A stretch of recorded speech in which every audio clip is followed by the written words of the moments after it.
sports, 100% reflective. Sometimes it's Raven. Sometimes it's other teams affected. Hold on tight, strap in. It's going to get hectic. Couch Rider Report. An original sports perspective.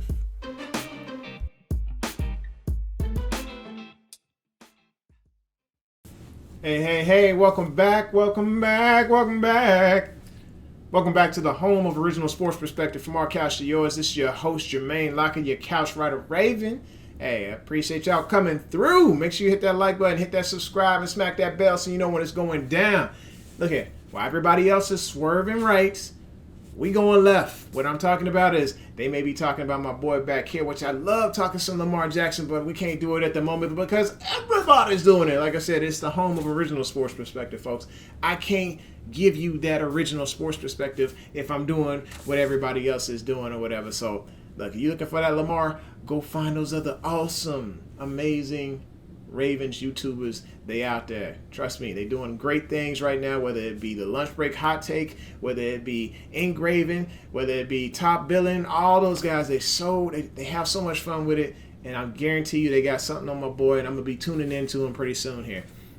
Anyway, down to business. Let's talk about the inside linebacker position. Whew. Man. So right now, you know, Queen's got it. He's got it on lock. He's got it completely sewed up for the starting position. But who is going to be his sidekick with LJ Fort going down with the ACL? Oh my goodness. Moment of silence for our boy. Okay.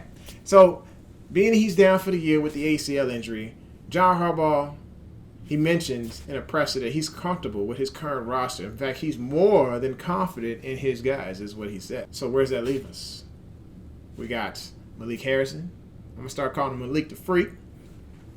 And then I'm going to go with Kristian Welch and Chris Board. So Chris Board, I think we are familiar with what he brings to the table. It's not flashy, it's not magnificent, but he gets the job done. When it comes to Malik Harrison, I am a huge fan of Malik. Just go back and look at the tape from the Saints game. You can see the combination. It's more of a combination of chemistry that you got to have with the defensive tackle in front of you. You got to think about, hey, how was Ray Lewis with Siragusa? How was Ray Lewis with Haley Nada? It's like the similar combination of chemistry that Matabike and Malik Harrison have with each other. They just know where they need to be in order to stop that run. You can see them just going down, laying the wood, causing fumbles against the Saints. It was a beautiful thing. I ain't got no problem with this guy stepping up and taking the reins as he sits next to Patrick Queen as the sidekick. Of course, I got to look into the other guys as well. Kristian Welch, He's a guy who just can't seem to solidify himself as that guy right now. Off the practice squad, on the practice squad, signed, cut, injured, you name it. But I think 2 years in a row, according to CBS RotoWire and Jeff Drevick of The Athletic, they're impressed with the guy. They think he's got a lot to offer. I think he does as well. And also, they're talking about different options. The Ravens could bring in some other options, like Peanut. I'm talking about Patrick O. I'm not going to say his full name because it's just like kind of weird. I'll give it a shot. I want to say whatever the heck his name is. Peanut, you know what I'm talking about. He used to wear number 48 before Queen moved to number 6.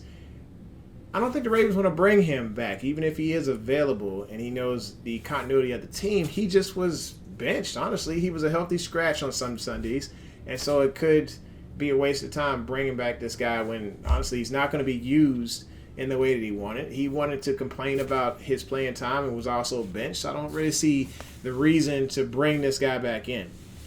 And then there's KJ Wright. I'm going to go ahead and tell you right now, EDC going to tell you to the team, hey, we ain't got no money. We ain't never got no money. He's probably whispering that across the fence as John Harbaugh and him go home each night.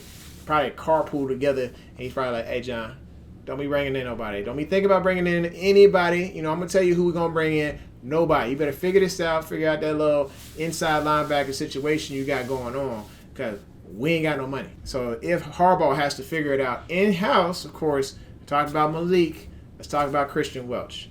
The dude he's nice. He's had 2 training camps in a row that, honestly, Baltimore was impressed with. But here's the thing. When it comes to Kristian Welch, this dude had a history of injuries.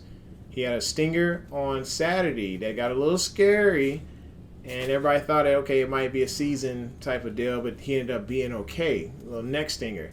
But he's also had a foot injury that bothered him in 2020 that kind of curbed his hopes and dreams for the season. Honestly, if he steps up this year and it stays healthy, then look for Kristian Welch from Iowa to step on the field. This dude's 6'3", 240 pounds. He's got the prototypical size. He can lay the wood. Looking forward to seeing what he's got to bring to the table. Now, of course, Baltimore might try to find a cheaper option that is out there as a free agent.